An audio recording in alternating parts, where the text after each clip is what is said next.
Thank you guys, for taking that time to share with one another. I got to pop into a couple different sessions, and it's so cool to hear you all reflecting on these. I heard a lot of comments about how what Sister Loughry said really made you think. Sometimes, some of these you want to follow up on now, I hope, but big ideas like, do you have to become a nun and dedicate your entire life to this work in order to make a difference in the world, right? And that's a question that we have to talk about for sure. What can you do if you're not doing this all the time? But also all sorts of other questions around discernment and finding your people who you can rely on, and making first decisions out of school. What does it mean, and how do you find a sustainable path, et cetera, et cetera. So let's open up, and the intention of this last bit here with us is for you to bring whatever questions you have, and they can range from the kinds of things I just asked to, can you put me in touch with someone at JRS, or anything in between, the practical to the grand, and the floor is yours.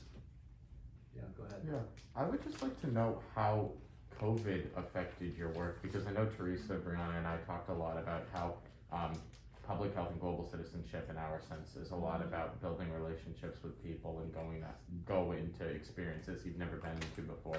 And I'd imagine that COVID definitely limited that. So if you could elaborate on that, that'd be great. No, thank you.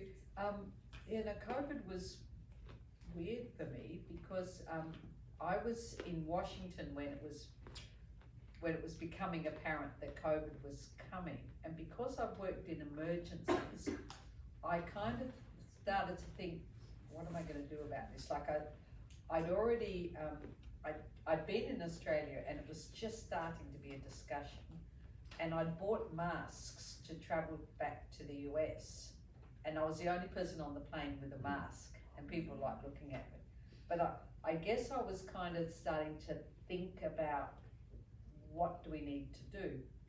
I was in Washington and I was visiting a friend in a hospital, and the nurses were starting to talk about COVID. And then I thought, I came from there to here, and I thought, you know what, I've got to go home because I think they're going to close the borders. People saying, really? Nobody's talking about that yet. But I just had this impending sense of, and I live in Newton, and I said, we've got to go shopping. And I remember one of the people saying, why? We've got, like, I don't know, 9 rolls of toilet paper. I'm like, no, we really got to go shopping. So you're the cause of the rush. Yeah, I was, because I just knew that we had to respond, but I was ahead of the pack, if I can say that, because of this. Anyway, the long of short is, I decided to go home to Australia, and I rang Qantas and I said, I've got a ticket, but I want to go home a bit early. And they said, come to the airport. I said, well, how much will it cost to change it? They said, come to the airport. So I went to the airport, and I was on the first plane home that had to quarantine. I missed for 14 days. So I just literally missed the cutoff. But it meant I stayed home in Australia for 15 months, which is the longest I had done for like 30 years. And I live in the city. When I say I live, I've got a small 1-bedroom bed set almost, that's in the Jesuit parish where Jesuit Refugee Service is, and it's on top of a soup kitchen. So I actually loved it. I mean, there were lots of problems, but I got back into my place where I was, and we didn't stop serving the homeless. They got takeout instead of sit-down meals, but where I live, they sit on the steps. So every morning when I'd go out, they'd be saying, "Hi, love, how are you?" And we'd chat and stuff. So I got to re-engage with a community that I'm familiar with. But then what was horrible was I was still teaching here, so I had classes at like 5 in the morning. I had board meetings at 11 p.m. till 2 a.m. because the time difference is really awkward. But it was a real time of, I didn't actually mind being home and contained, I really felt for you guys, the students, because it was just terrible. The teaching was so hard, because I'd have students with, kids in the background, or people who were just not interested and disengaged. I found it very hard for students, and I felt a lot for students. But I also found it to be a time of thinking again about a lot of things. You know how a lot of us have looked at prioritising, and reprioritising. But if I can just, in my own world of migration, it became quite an interesting issue, because they withdrew people from working in these settings, and so management became done a lot by the local people themselves, which was good and bad, because it was good because we were forced to use local resources, but bad because there wasn't a quality control that kind of set people up a bit to not do so well in some areas. But I think it really has questioned that model that I was saying, that one where it's East Timor, well, let's go to East Timor. Oh, it's still, let's go to. So, and I probably should have explained that the other thing that's been happening, apart from us all stopping to hop over all the different countries, is that there's a lot more capacity amongst the countries where people are hosting refugees. So now our peers are not other foreigners who are jumping around, but are local people who have a great capacity. So what we started to do was to do, like Jesuit Refugee Service has, in my area, a community of practice, where we have every month a Zoom where we bring the practitioners from all different countries together, and we hear from them what's working, what isn't working, etc., and them being the resource people. So it's really stopped that kind of expert flying around the world model to how can we work best with the local resources. So we haven't matured the model, if I can say that, but I think it's been very helpful to stop what was a kind of let's fly here to give a talk model to now consolidating. I'm not sure how it's going to pan out. Like I already started last week going back on the circuit. I think we're zoomed out. I think that's tricky, but we have to think now about, we have to think, it would be good now to think about what's a better model for, because we've got such capacity on the ground now for working together rather than sort of, I'll come and fill you up and then you decide whether to eat my sandwiches. I now need to eat their sandwiches. Like it's much more mutuality, I think, is coming about. And also it's much more sophisticated now. When I started, the first time I was in the Philippines, we had, I got a telex to tell me where to fly to. So, a telex is like even worse than a telegram. It was like 20, I don't know. Characters or something. Yeah, it had these characters like DHL, stop, passport, Brit, like it just had, whereas nowadays we prepare people with dossiers and packages and, so the knowledge and capacity to communicate has just grown exponentially. But how we now prioritize that material and how we make it meaningful and not overwhelming is something I think we need to work on. So COVID, back to your COVID question, I think took some of the fat out and made us look at, well, what is the essential here? What's the important thing? And it was relationships. I mean, I did have to stop several times in my classes and think, we just need to talk about what's happening to us, or what was happening to our communities. And if it meant we weren't addressing the topic, so be it. It was more important to talk about us. So I think that it was quite a cleansing moment, I guess, is what I'm trying to say. but I don't think we've seen where it's going to end.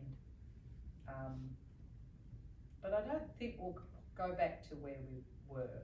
But as I say, at the same time, fortunately, there's been such a maturing of what I call the field.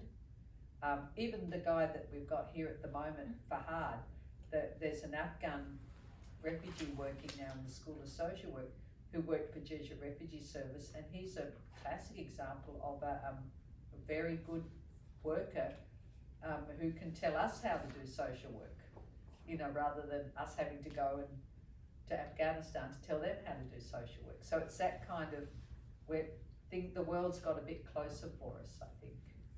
Thank you. I hope that Yeah, works a bit. thank you. Good. Yeah, Elizabeth? I was talking to Professor Owens about this earlier, kind of a bit on a tangent from what we were just talking about, but I think especially because I'm a senior, so I'm going into applying for jobs now and stuff, I look at people like you who've done amazing work throughout your life and the amount of commitment that takes, and I think the realisticness of it sometimes is hard and not unattainable. It feels like being somebody who could come and speak to a university someday about the amazing places that I've been and all the things that I was able to do seems just a little, I don't know, just hard to get to. And I wonder if you have any advice on either paths to the work that you've done that isn't necessarily maybe one that you specifically took like through the convent, or Can't see a problem. not at all. Or if there's small ways that people can contribute to the work that you were able to do. Well, I wouldn't first of all say small ways, but I mean, two things are coming to mind with your question. One is, I already said to you, I think the model of making a commitment for life it's being challenged, and also the rigidity of religious life and the church. I mean, the church has been brought to its knees a lot by what's going on. So it's kind of like, I don't know, some people say, oh no, but there'll be a resurgence. I think it's a new model emerging, and what we call permanent may not be for life as such. Like I think that's the sense of time and commitment is changing. But the thing I suppose, the thing I often say to my students, especially in the School of Social Work, is take a risk. Like I teach in the global practice, and people will say to me, oh, well, I want to do my placement back in Salvador. I love Salvador. And I'm like, that's the last place you should go to, because you know Salvador. Why not go to Vietnam and see how they do it in Vietnam with a view to returning to Salvador? So don't forget about Salvador, but with a view to returning with a new idea of how it's done in other parts. So it's that risk of what's, is there another opportunity? I don't know whether I'm a bit weird, I might be, but like when I often think, well, I might walk this way because I might see something different. Like I often would take an extra, I'll do something because it's different. You know, like a little, I like experiments, I suppose. You know, like I'll just do this just to see if it works. Like the other day I had mac cheese in lines because everybody talks about mac cheese. I hated it, but anyway, now I know. But like just that kind of risk thing. But the other thing is, I'm a big believer now that, as I was trying to say, I think the world's changed so quickly, things change so quickly, that the idea of kind of becoming a monk or a nun or whatever in a community for life is no longer what's being asked of us, because our world is changing so rapidly.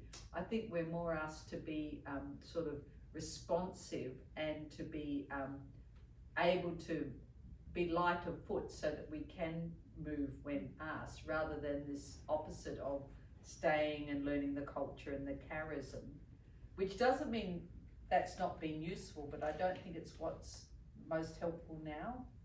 The other thing too is I've got lots of friends now who do it with partners. Like it's a lot of people make commitments to kind of travel abroad, work abroad, or work in places like here, but in partnership with their loved one, and I think that's a great model, which hasn't been recognised so much in the past in the church, but even again, when I was working in last year in Fort McCoy, I suddenly met all the a whole lot of people, Mormons or Church of Latter-day Saints. I had no idea that they've got such a commitment themselves to this field, but they often go as families. That's really a whole lovely other model.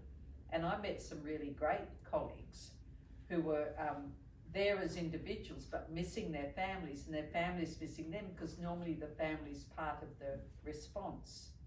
So I think there's other models that we don't hold up enough to say that they're as important or they're the new emerging ways. So I certainly wouldn't, and I know you weren't apologising, but I'm saying look at the new models and flourish them, I think.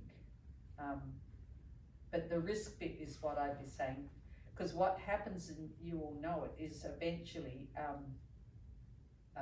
the commitment means that you've got to think about either a mortgage or the children's housing or getting tenure, and that locks you in. And that will eventually happen. So before it's happened, be fluid. You know, that's what I'd be, and take, as I say, the opportunity to be fluid until you get, and locked in isn't bad, but it's restrictive in terms of being global citizens, because you tend to be a bit more locally based. Mind you, I was thinking about Paul Farmer, because if I'm reading the media correctly, he'd been a couple of weeks teaching, at least in Rwanda, and so he still was able to move and have a wife and children, you know, so families can be accommodating of that as well. But it's a big ask, it's a whole family commitment, yeah. His wife was Haitian, and so he spent a lot of time in Haiti doing his work, and that was where they met. What else is on your mind? Yeah. You talk about how values more move into board workings and and you talk about how important is policy making. For you personally, do you take more interest in field work or in board work, or more behind the scene work? I was saying in one of the small groups, I get crazy when I'm with people who are policymakers and they don't know the field.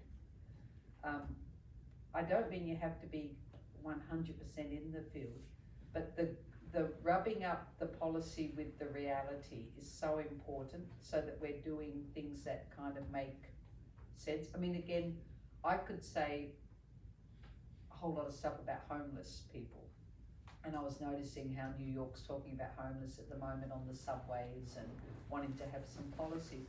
But if you actually do as I did in COVID and live next to the homeless, you actually get a whole lot of a different sense of who the homeless are and what their challenges are. And that then makes you think about the policy.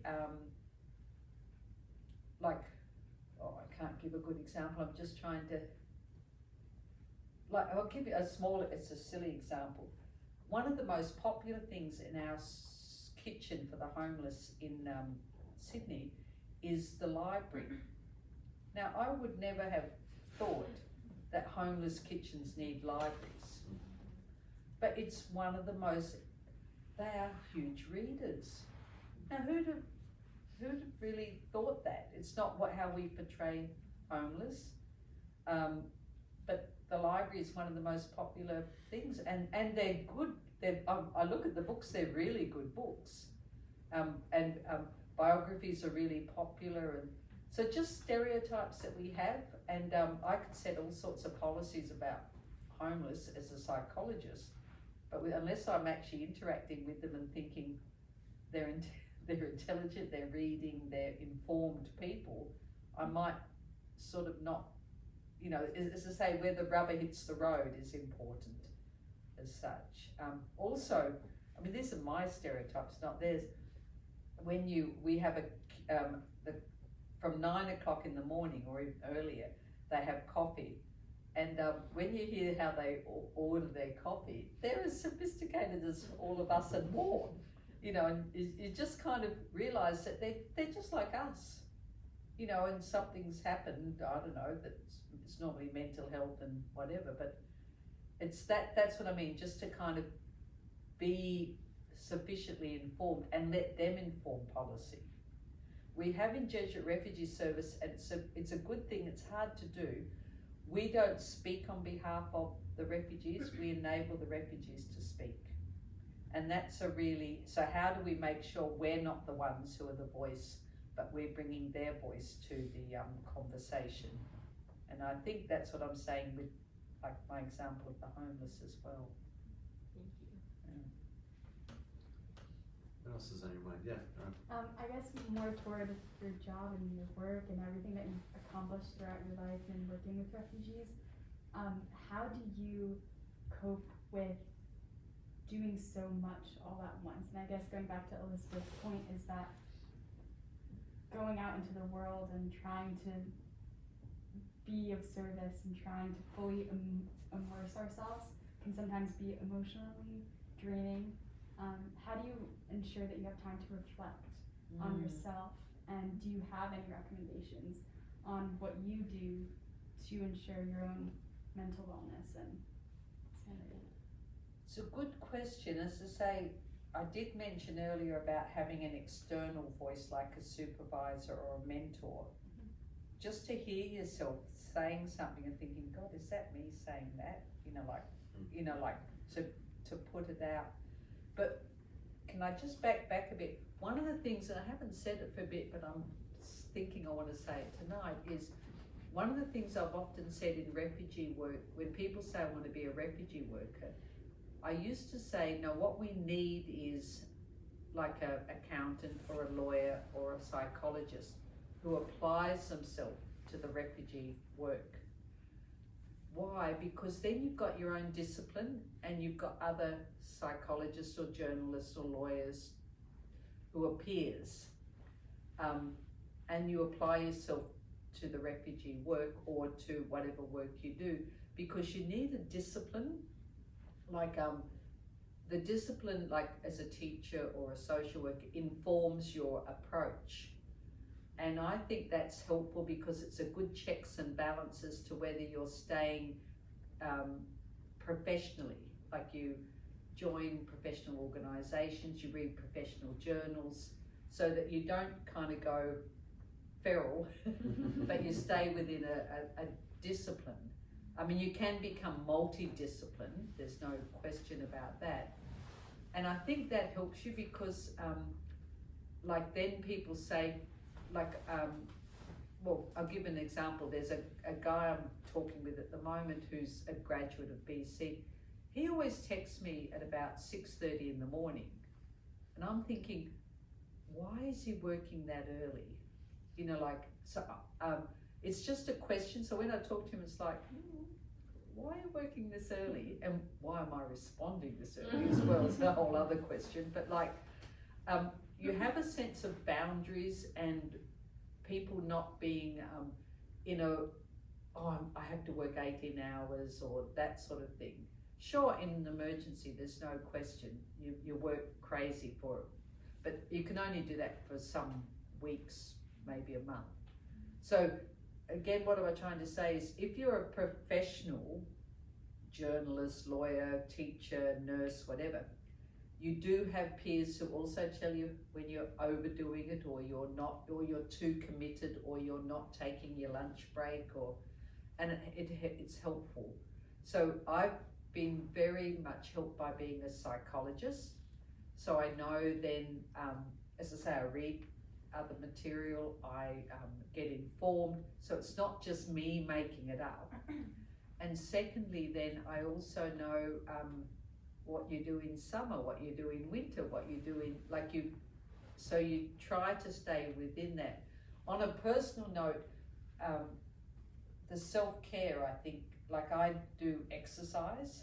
I'm very mindful of not drinking. to excess, because I've seen that a lot in the field, of eating properly. Like I heard people saying, because it's so easy to eat quickly, and you know, it's silly because you won't survive. So that kind of, if I'm gonna keep working, I need to look after myself in order to do so. But it's with those peers that help you to do that, where somebody says, come and have a good meal.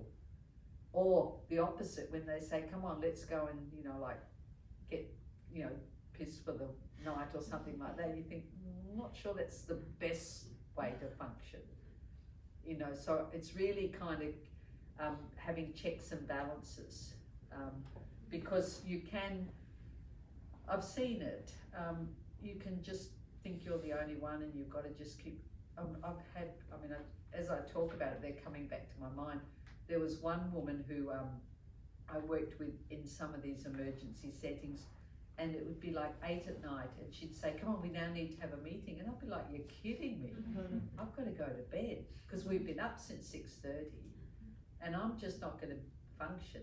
Now, I'm an early morning person. She was obviously a late night, but you have to name it. I can't keep doing it. So know yourself, look after yourself. And it's not easy, because we do think in an emergency we're the only kid in the box. But as I say, nowadays there's so many others who can do what you can do. It's take the lead is what I'd be saying from them. Yeah. Yeah, Lily. So I think I mentioned this in our small group actually, but I am a senior right now, and I'm interested in doing like full-time service after graduation. It seems like there are like a big, you know, 2 pathways to do that advertised at BC, and I was wondering if you had any advice for someone who's, you know, not an American citizen, so some of those opportunities are closed off. Yes. But also if I'm looking for something that's like has a spiritual component, but not necessarily like a uniform one. That makes sense. It does. I'm not sure I'm good on the answer on that one. I think I often say to just our social work students, you've got to probably try a bit. Like, you're not going to necessarily get the right fit the first time. Like, as I say, I've worked with a number of agencies. In the beginning of Jesuit Refugee Service, we actually didn't work as Jesuit Refugee Service. We'd be seconded to agencies. So I worked with different agencies as a secondee. And some of them were fine, and some of them were, ones I wouldn't want to return to. And then I've done consultancies, and I've also discovered that while you might be working for a good agency in a country, the country director can make it a terrible sort of setting. So there's no guarantee. I also think I like your question in terms of the ethos of the organisation. Even that, headquarters can have one ethos, but how it's materialised in the field can vary. So I think it's a question of being open, but knowing that you can be disappointed as such. It's not easy to find it all coming together, like you've got the right cultural setting as well as the right organisation as well as the right staff. It's multivariate there. I've always tried to make the best of it, but I have moved on from some things where I thought this is not for me.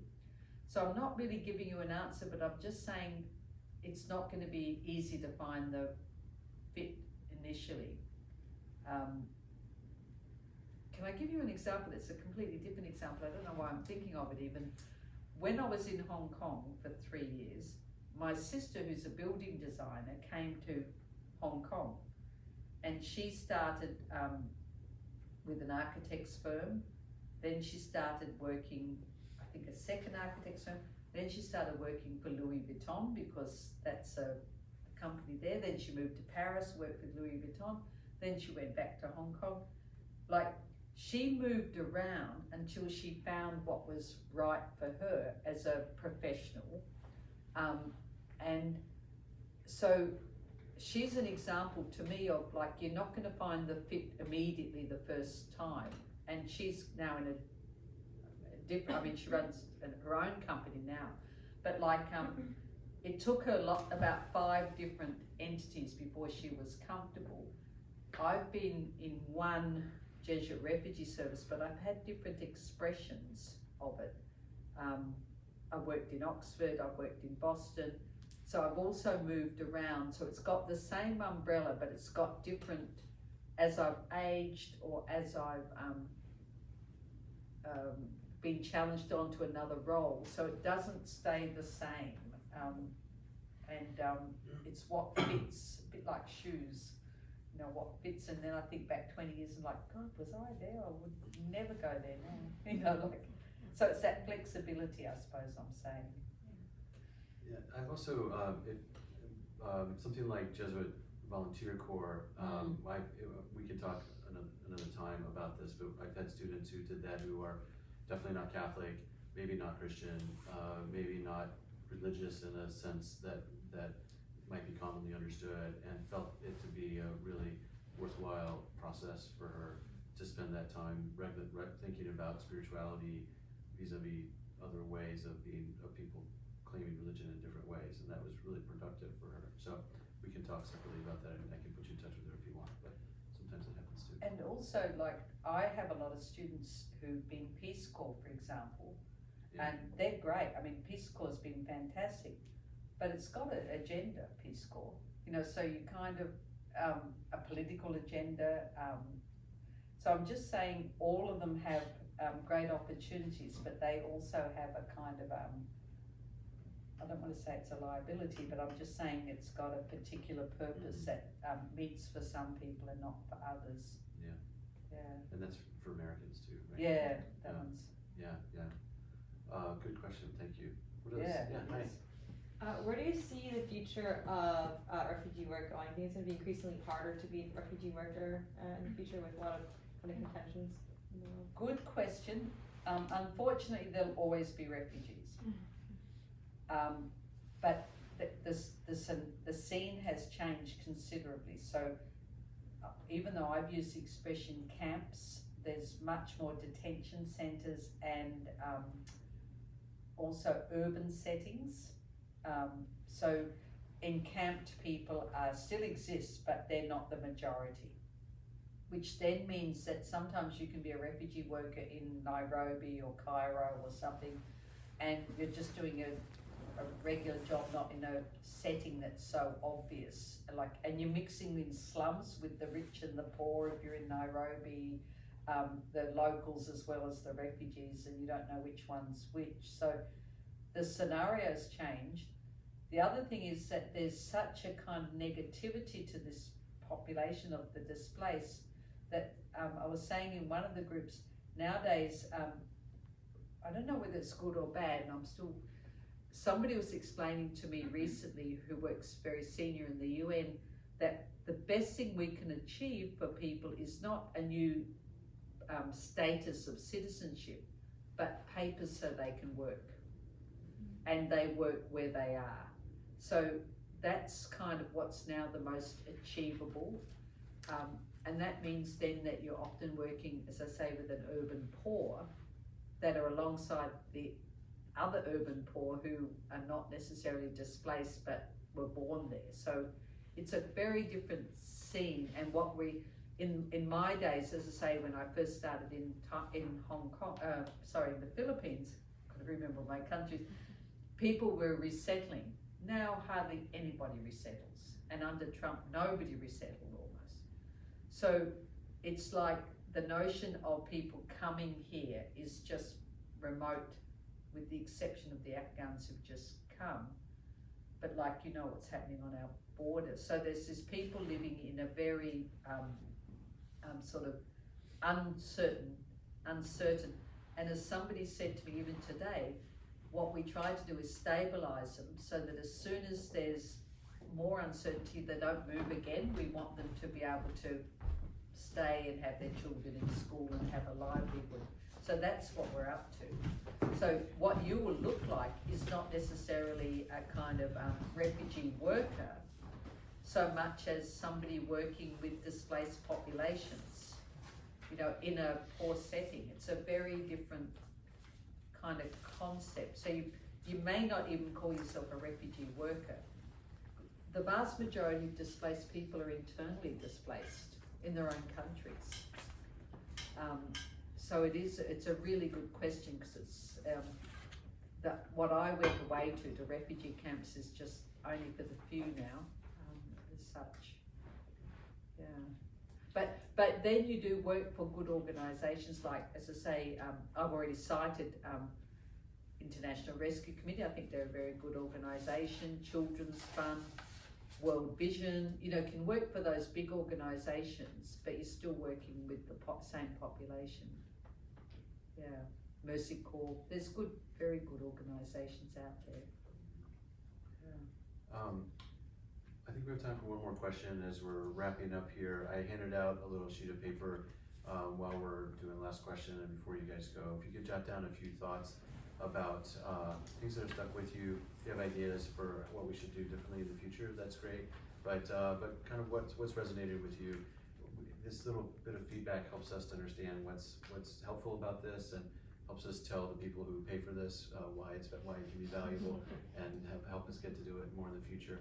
But also, you know, reflect a little bit on what's been useful or what you might want to do a little differently. But as you're kind of thinking about that, are there other question or two before we wrap up? Yeah, please. So, like you talked about before, you seen that the trend of all these organizations are from like a religious point of view is kind of fading away, and it's more corporate leaded, you know, organizations like these. How do you see, like, do you have a preference of how they work? Like, I know how you talk about, when you talk about compromises and you don't know the good side or the bad side you're working with, but then you know the Jesuit is, you know, they're the one that you can trust. Like, how does that work? Like, do you have like a corporation that, you know, you can trust? I feel it's different that, you know, trusting a corporation and trusting a faith organization. I don't know whether thank you for the question. I don't know whether I'd use the word corporations, but like, I came last year to greatly admire the Red Cross. The American Red Cross did a brilliant job when I was working with them with the Afghans. So I think what I'm trying to say is that religious life is, as it was, you know, nuns and brothers and priests, is changing, and it's not gonna revitalise, I don't think, at least not in the Europe and in the Western world. It still is in some of that, like India and places like that. But what is taking place is, and like the Red Cross has been around forever, that is still alive, but that's based on volunteerism, and it's also based on a kind of impartiality and generosity, so really good values. I think now there's a lot more like, you know, Partners in Health, and there's a lot more other organisations that have really good values, and they're not overtly Christian or religious or faith-based even, but are really good. And I think they're worth being aware of. I think faith-based organisations in emergencies still are very dominant. And by that I mean all faiths, because it's a natural community of response. And I don't think that's going to disappear. So I'm more making the distinction between the kind of vowed, committed for life, that's diminishing. I think faith-based is still strong. I think the formal church has taken a battering, formal churches, but I think faith is still alive in different expressions. And I think that is still flourishing, if I can say that. So, and corporations, I'm not so familiar with corporations, but I think, yeah, no, I probably can't even venture there, because I've always worked in the not-for-profit sort of area, I suppose. Is that helpful? Yeah, So I think she's Yeah. picking up in part on you saying that, Oh, yeah. the Sisters of Mercy are incorporating into a board, Oh, yeah. in that sense. Oh, yeah, no, thank yeah, you. rather than Coca-Cola. But no, but what, yeah, we'll see how that goes, because we are making, what we're making is, so if I just take in Australia, we have 13, I just read the statistic today, so I know, we've got the biggest hospital in the Southern Hemisphere that we own, and that's huge. We have about, I don't know, 5 other hospitals, we have 13 schools, we have lots of social ministries. So I'm talking about a business of multi-millions. We don't have the women who can manage the boards and all of that. So we've incorporated our ministries and put people with governance knowledge. But we are still there to kind of remind them that our work is for the poor, the sick, and the undereducated. So that they still have that charism as such. They won't do it the same, but then I actually don't mind that. And again, don't show this recording. I was really sorry when they appointed the new board directors, that when I looked at the new board directors, they all looked like us. They were white, mature, and Catholic. And I was thinking, it's a time to get younger people, because you think differently, and you think you've been trained a different way. And I would have put a blend, because I want it to move forward creatively, whereas if they all look like us, then it will move forward the way we're moving forward. So, but anyway, I didn't succeed, maybe the next generation of board members. But I admire you guys, because you've got very different skills and you see the world differently to me. And that's what we need. You know how I said that the cycle is much quicker now and the response needed. And I don't know if it happens to you, but if I young people look at me on my iPhone and they laugh, you know, like this, whereas you guys can do stuff so much more quickly and understand, and our nieces and nephews can do it even quicker, you know. So we need to, the world needs your energy and your capacity. It's had mine, and I can help mentor, but we need you, you know, like that's what I meant with the graduates who are working on the basis. They could do much more than I can do. They just didn't have yet the authority that I have. I've got the authority. I can say to the generals, we're not going to do that because I've got authority, but I haven't necessarily got the capacity that you have. So we need to work in partnership, there's no question, rather than you. I don't want you to become like me, because it's that way's gone. We need to work together to respond to the world. And you guys coming here have shown me how great that is, because you're keen to do it and you've got the skill set and the enthusiasm. Yes, and we need you. I don't want you to look like me. I'm for the opposite. We have heard tonight how important mentors are in your life, people who give you inspiration and hold you accountable. And we are so grateful that you could be that for us, and for so many other people at Boston College and all the other places you have lived and worked. It's a gift for you to be here with us tonight, Maryanne. Thank you so much, and thank you all for being a part of this. No, thank you. In Asia, we always clap each other. That's right. No, thank you, and thank you for your enthusiasm. I really meant that. We need you. Our world needs you guys.